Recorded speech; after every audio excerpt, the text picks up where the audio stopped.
Hello everybody, this is Sai from Cyrus Life Vlog. Sino dito ang naghihintay ng F2B visa? I know sobrang nakaka-frustrate at minsan nakakawala ng pag-asa, pero don't worry. Meron akong ilang tips para matulungan kayong mag-prepare habang naghihintay. First, always check your priority date. Lagi ka bang tumitingin sa visa bulletin?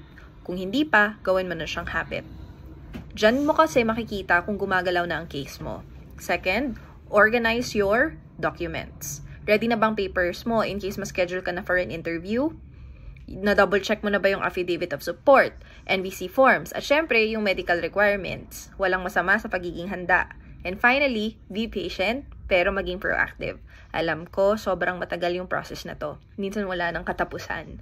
Pero habang naghihintay ka, gawin mong productive ang oras mo. Mag-prepare, magplano para sa future mo sa US at huwag mawawala ng pag-asa. Remember, hindi ka nag-iisa sa journey mo. Relate ka ba? I-share mo naman sa comments kung anong pinaka-challenging part ng F2B process para sa'yo.